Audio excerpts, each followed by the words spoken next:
The doorbell rang at 11:30 a.m. Two police officers stood on my porch, a tall man with a mustache and a younger woman with her hair pulled back. The male officer asked if I was Mrs. Anastasia Hawkins, and I confirmed. He introduced himself as Officer Dominic Scott and his partner as Officer Paula Haynes, explaining they needed to discuss something important. Inside the living room, they declined my offer of coffee and got straight to the point. They were here about my husband, Marcus. I told them everything was fine, explaining he had just left for work that morning. Officer Paula exchanged glances with her partner before explaining the issue. They'd received a missing person report for Marcus filed by his mother, Cecilia. Missing? That's impossible. He kissed me goodbye at 7:30 this morning. Officer Dominic opened his notepad and explained that according to Cecilia Hawkins, she hadn't heard from her son in 4 days. When she called his workplace yesterday, she was told he hadn't been there all week. That can't be right. Marcus goes to work every day at Meyer & Associates. He's been working on a big project. Paula countered that they had already checked with Meyer & Associates, who confirmed Marcus hadn't been to the office since last Thursday. I tried calling Marcus immediately, but it went straight to voicemail. I explained to the officers that there must be some mistake. Marcus had been leaving for work and returning home on his normal schedule, even talking about his workday during dinner. When Dominic asked about the previous day specifically, I described how Marcus came home at 6:15. We ate lasagna, and he mentioned a client meeting running long. Paula asked when I last spoke with my mother-in-law. I told her about Sunday when we were supposed to have dinner at her house, but Marcus said she canceled due to not feeling well. Paula informed me that according to Cecilia, that dinner was never scheduled, which left me confused. The officers asked to look around, and I showed them our bedroom, including Marcus's toothbrush and clothes. When Paula asked about his passport, I opened the desk drawer where we kept important documents. The passport and birth certificate were both missing, though I explained they had been there just last week when I paid the bills. After a radio call, Dominic told me another officer had spoken with our neighbor Christian Rogers, who had seen Marcus loading bags into his car last Thursday afternoon. When I protested that was impossible because he was at work, Dominic insisted the neighbor was certain about seeing him at 1 p.m. on Thursday. I called Marcus's office and asked for his assistant, Kimberly. She sounded surprised to hear from me and revealed Marcus hadn't been in since requesting personal leave the previous Wednesday for a family emergency. Officer Dominic began suggesting they needed to check financial records, carefully approaching what he was implying. You think he left me? That's ridiculous. We've been married for 6 years. Everything's fine between us. I checked our joint bank account on my phone and saw the balance was only $843. Last week, it had over $32,000, our savings for a house down payment. I showed them a transaction from Thursday. $31,500 transferred to an unknown account. There must be a mistake, I whispered. Our credit card statements showed purchases at a luggage store, Men's Warehouse, and a rideshare to the airport in the days before he disappeared. Dominic asked if Marcus had family in other states or friends abroad. I mentioned his college roommate in Costa Rica, whom Marcus had visited last year. Paula noted they would need that contact information. After the officers left, my friend Kimberly rushed over. She gently asked if Marcus had said anything unusual lately. I told her he had mentioned a promotion coming up and that we'd soon be able to afford the house in Oak Ridge. Anna, Marcus was laid off from Meyer 3 months ago. Everyone knew. We thought you did too. That night, I searched our closet thoroughly and found a prepaid phone hidden in an old suitcase. It was password protected, so I had to take it to specialists to get it unlocked. The call history showed dozens of calls to and from the same number. The most recent text read, "Flight confirmed. Meet you there tomorrow." 2 days later, Officer Paula called to inform me they'd confirmed Marcus had boarded a flight to San Jose, Costa Rica, and he hadn't been alone. First update, posted 5 days later. So yeah, my husband abandoned me and flew to Costa Rica with apparently someone else and drained our entire savings account. And honestly, I'm still processing the absolute audacity of this man. For those who saw my first post, thank you for all the messages. Some of you called this from the beginning, and I wish I'd listened to my gut months ago when things started feeling off. The day after Officer Paula told me about the flight, I tried calling Marcus probably 50 times. Every single call went to voicemail. I left messages that started out confused and hurt, then got progressively angrier. By message number 30, I was screaming into the phone about what a coward he was for not even having the balls to tell me to my face. Nothing. Radio silence. Then his mother Cecilia called me. She wanted to know if the police had found Marcus yet, and I told her they had. He was in Costa Rica living his best life, apparently. She acted all shocked and upset, asking if I was sure, if maybe there was some mistake. I asked her point blank why she filed that missing person report when she knew something was wrong, and she got all defensive saying she was just worried about her son. I told her worried mothers don't wait 4 days to report their adult sons missing when they talk to them regularly. She went quiet for a second, then admitted Marcus had called her last Wednesday night and told her he was leaving me, but made her promise not to say anything. He told her I'd been difficult lately, and he needed space to think things through, and he'd call her once he got settled. I lost it. I told her she sat there and watched the police come to my house, watched me discover my husband had stolen everything we had, and she knew the whole time. She started crying, saying Marcus told her it was complicated, that there were issues in our marriage she didn't know about, and she didn't want to get involved. I asked her what issues exactly, because our marriage was fine, until I found out he'd been unemployed and lying to me for 3 months. That shut her up real fast. She didn't know about the job. Marcus told her he got a promotion and was taking a sabbatical to celebrate. She actually believed he earned that money somehow. We met at a Panera near her house 2 days later because she insisted we needed to talk in person. She looked terrible. Hadn't slept, mascara smudged, the whole thing. She kept saying she didn't know Marcus would do this, that he'd always been such a good boy, that something must have happened to change him. I laid it out for her. Marcus was laid off in July. For 3 solid months, he got up every morning, put on a suit, and pretended to go to work. He came home at normal times. He talked about projects and meetings and clients that didn't exist. He stole our entire savings, money I'd been putting away since before we even got married, and used it to fund whatever life he's building in Costa Rica, with whoever he took with him. Cecilia kept insisting there had to be an explanation. Maybe he was depressed. Maybe he had a breakdown. I told her depressed people don't book flights and buy new luggage and carefully plan their escape over multiple days. This was calculated. Then she hit me with something that made my blood boil even more. She said Marcus had called her yesterday morning from Costa Rica. He told her he was safe, that he was sorry for worrying her, and that he'd explain everything soon. When she asked about me, he said I'd be fine and that we'd grown apart. Grown apart. This man kissed me goodbye every morning, told me he loved me, made plans for our future house in Oak Ridge, and apparently we'd grown apart, and I just didn't notice. I asked Cecilia for the number he called from. She said it was blocked. Of course it was. The bank situation is a whole nightmare. I went to our bank branch on Friday and met with this manager named Adam, who looked about 12 years old and kept apologizing like it was his fault. He pulled up all our account activity and showed me everything. Marcus had been slowly moving smaller amounts to a new account he opened in August, just his name on it. The big transfer happened Thursday morning at 9:47 a.m. while I was at work. Adam said since it was a joint account and Marcus was an authorized user, technically he didn't steal anything. It was legal for him to take it all. I asked about the credit cards. Same thing. We were both authorized users, so even though he maxed them out buying his escape supplies, there was nothing illegal about it. I called a lawyer that same afternoon. Her name is Lucy, and she was recommended by Kimberly. Lucy said I could file for divorce and try to get some of the money back through asset division, but if Marcus spent it all already, there might not be anything left to recover. She said my best shot was to freeze everything immediately and document all his purchases, which I'd already done. I started going through literally everything in our apartment, every drawer, every box, every random piece of paper. In his car, which he left here by the way because apparently he didn't need it for his new life, I found insurance paperwork for a storage unit I didn't know we had. The storage place is one of those 24-hour facilities on the edge of town. I drove there Saturday night because I couldn't sleep and couldn't stop thinking about what else he'd been hiding. Used the code from the paperwork and found Unit 247. It was almost completely empty. Just some old furniture from his college apartment and a couple boxes of random junk. But in the back corner, I found a folder with printed emails. Yes, printed, like he was worried about digital trails or something. They were between Marcus and someone named MJ, going back 6 months. The emails were vague but clearly romantic. Lots of can't wait to see you, and this will all be worth it, and just a few more months. The last email was from 3 weeks ago. MJ wrote that they'd secured the apartment and the deposit was paid. Everything was ready. Marcus replied that he'd handle the finances and they'd be out of here by November. MJ. I don't even know if that's a man or woman. The email address was just a random Gmail with numbers. I also found a receipt from a jeweler dated September 15th for $3,200. A ring. He bought someone a $3,000 ring while we were supposed to be saving for a house. When I confronted Kimberly about whether she knew anything about Marcus seeing someone, she admitted that people at the office had noticed him texting a lot in his last few weeks there, always smiling at his phone. One of the other guys, Brendan, saw him having lunch with a woman in June, but Brendan figured it was a client or something. I asked Kimberly why nobody told me any of this. She said they thought I knew about the layoff and just didn't want to talk about it. And the woman thing was just gossip they weren't sure about. Everyone assumed we were handling it privately. My sister Maria finally came up from Portland yesterday. I'd been putting off telling her the whole story because I knew she'd drive straight here and she's 8 months pregnant and shouldn't be dealing with my drama. But she found out anyway through Mom and showed up at my door with overnight bags and this look on her face like she was ready to commit murder. We spent 4 hours going through everything I'd found. Maria wanted to fly to Costa Rica herself and drag Marcus back by his hair. She kept saying she never liked him, which isn't true, but I appreciated the solidarity.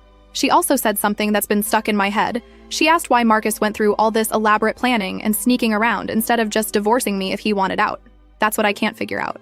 Why the performance? Why keep pretending everything was fine? Why not just leave? Maria thinks he was waiting for something specific, some piece to fall into place. She thinks 3 months of pretending to go to work wasn't about hiding from me. It was about having time to set up his new life without me questioning where he was or what he was doing. I've been trying to figure out who MJ is. I went through Marcus's social media, his old yearbooks, even his college alumni directory. Nobody with those initials that would make sense.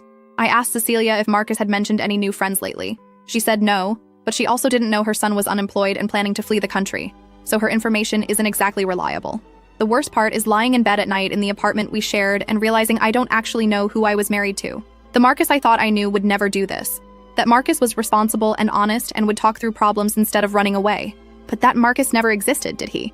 This is who he actually is. A person who can look you in the eye every single day while actively destroying your life. I called Meyer and Associates again and talked to his old boss, Christian. Christian said Marcus's layoff was performance-based, which was corporate speak for he screwed something up badly. When I pushed for details, Christian said he couldn't discuss personnel matters, but he did say Marcus took it really hard and seemed shocked when it happened. So maybe that's it. Maybe Marcus couldn't handle the failure, and instead of dealing with it like an adult, he decided to burn everything down and start over somewhere else with someone new who doesn't know he's a liar and a thief. I still have that prepaid phone. Lucy said to keep it as evidence. I've been staring at it for days, at those text messages that are so casual and loving. Like stealing someone's entire life savings and abandoning them is just a minor inconvenience on the way to paradise. The phone number that texted him has a US area code. I looked it up, it's from Seattle. So MJ was here, somewhere in Washington, planning this whole thing with him. I tried calling it yesterday from a blocked number. It rang 4 times and someone picked up but didn't say anything. I could hear breathing and background noise that sounded like waves or wind. Then they hung up. When I called back, the number was disconnected. Final update, posted 3 weeks later. Okay, so this is going to be long, and honestly, I'm still processing half of it. But for everyone who's been following this train wreck, Marcus finally contacted me. And when I say the audacity of this man, I mean it broke into entirely new territory of shamelessness. But let me back up because a lot happened between my last update and now. And some of you guessed parts of this correctly, which is both impressive and depressing. 2 days after my last post, Lucy called to tell me she'd filed the divorce papers, and we needed to serve Marcus. Problem was, we had no actual address for him in Costa Rica, just knew he was there somewhere. She said we could serve him through publication if he stayed missing long enough, but that would take months. I told her to file anyway, and we'd figure out the serving part later. That same week, Maria went into labor early and had the baby, a girl. They named her Sophie. I drove down to Portland and spent 3 days at the hospital with her and her husband Fergus. Holding that tiny baby while my own life was falling apart was surreal. Maria kept apologizing for the timing, like she could control when her daughter decided to arrive. And I kept telling her this was exactly the distraction I needed. While I was in Portland, Cecilia called me 6 times. I finally answered on the 7th call because Maria said I needed to deal with her eventually. Cecilia wanted to meet again, said she had information about Marcus that I needed to hear. I told her unless that information included his exact address in Costa Rica and a pile of my money, I wasn't interested. She said Marcus had called her again and admitted some things. She wouldn't tell me over the phone, insisted it had to be in person. Against my better judgment, I agreed to meet her at this diner near my apartment when I got back to Seattle. The diner meeting was uncomfortable as hell. Cecilia looked worse than last time, and she'd brought this whole folder of papers like she was presenting evidence at trial. She told me Marcus called her crying 2 nights before, saying he'd made a huge mistake and didn't know how to fix it. I asked her what exactly the mistake was.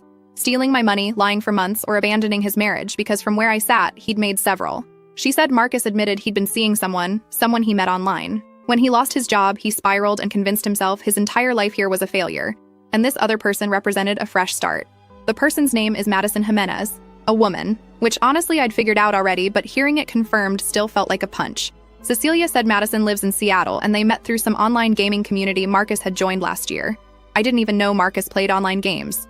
I asked Cecilia why she was telling me this now, and she got all defensive saying she thought I deserved to know the truth. I told her the truth would have been helpful 3 weeks ago when the police were at my door. She started crying saying Marcus was her son, and she didn't know what to do. She was caught between us. I told her there was no between us anymore. Marcus made his choice when he drained our bank account and flew to another country. She could be on his side if she wanted, but I was done pretending we were all going to work this out like one big happy family. Then she hit me with something that actually made me pause. She said Marcus wanted to talk to me, that he'd asked her to set up a phone call. He apparently didn't want to contact me directly because he was afraid I'd, and I quote, react badly. I lost it right there in the diner. I told Cecilia that Marcus stole everything I had, made me look like an idiot, and abandoned me without a word, and he was worried about me reacting badly. She tried to calm me down, but I was so far past calm. I told her to give Marcus my number. Oh wait, he already had my number. He'd just been too much of a coward to use it. I left the diner, got in my car, and sat there shaking for 20 minutes. Then I called Lucy and told her about the Madison Jimenez name. She said she'd look into it for the asset division case. Marcus called me 4 days later. Unknown number, which I almost didn't answer, but something made me pick up. His voice sounded exactly the same, and that somehow made it worse. He started with how sorry he was, how he never meant for things to happen this way. I cut him off and asked him which things exactly, the cheating, the stealing, or the abandoning. He got quiet, then said it was all more complicated than I understood. I told him to uncomplicate it for me then. Right now. He started rambling about how losing his job destroyed him, how he felt like such a failure, how he couldn't face me every day knowing he'd let me down. He said Madison understood what he was going through because she'd gone through something similar, and talking to her made him feel like himself again. Over time, they developed feelings. And when she suggested they start over together somewhere new, it felt like the only way out. I asked him why he didn't just tell me any of this. Why the months of lying, the elaborate charade, the theft?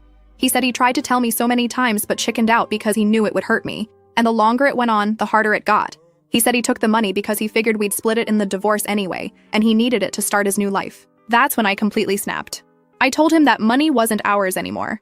It was mine, my savings from before we even got married. Money I'd earned and saved while he was apparently playing video games with his girlfriend. He tried to argue that joint account meant joint money, and I screamed at him that joint meant we decided together, not that he got to steal it while I was at work. He said he'd pay me back eventually, once he got settled and found work in Costa Rica. I asked him how long eventually was supposed to take, and he admitted he didn't know, maybe a year or two. I told him I wanted every penny back now, and he said he didn't have it anymore. Most of it went to the apartment deposit, new furniture, Madison's credit card debt that they'd paid off so she could come with him, Madison's credit card debt. He used my money to pay off his girlfriend's debts. I asked him how much of my money he had left. He said about $4,000. Out of $31,000, he had $4,000 left after 3 weeks.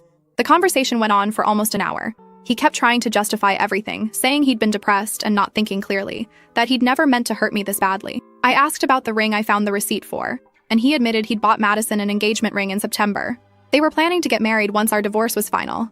So he was engaged to someone else while still married to me, using money we'd saved for our house to buy her a ring. At one point, he tried to say we'd grown apart anyway over the past year, that I'd been distant and focused on work. I reminded him that I'd been working extra hours specifically to save more money for the house he kept saying he wanted. He went quiet again. I asked him point blank why he did it this way. Why not just file for divorce, split things properly, and leave? Why the performance?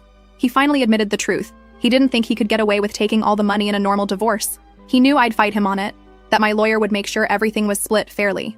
This way, by the time I realized what happened, he'd be gone and the money would be spent. He gambled that I wouldn't be able to get it back from Costa Rica. Hearing him actually say it out loud, admit that he'd deliberately planned to screw me over, was somehow worse than discovering it on my own. This wasn't a spontaneous mistake or a moment of weakness. He'd calculated the best way to rob me and get away with it. I told him I'd filed for divorce and he'd be hearing from my lawyer. He asked if there was any way we could settle this privately, keep the lawyers out of it.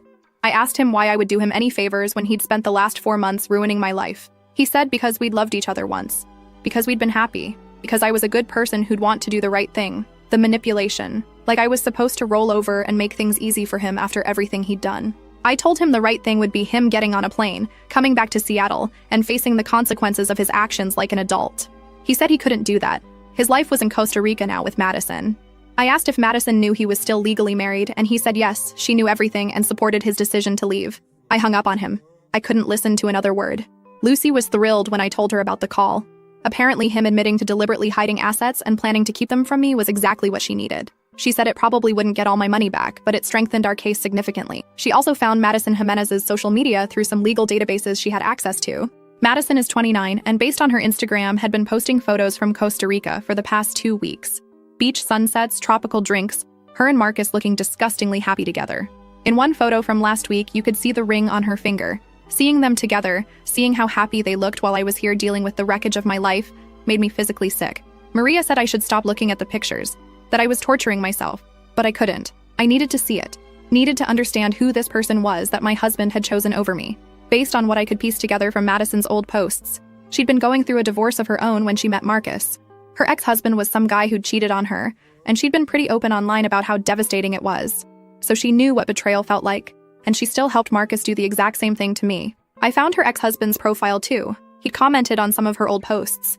His name is Brendan, and curiosity got the better of me. I sent him a message explaining who I was and what had happened. I didn't expect a response, but I got one within an hour. Brendan and I ended up talking on the phone for 2 hours.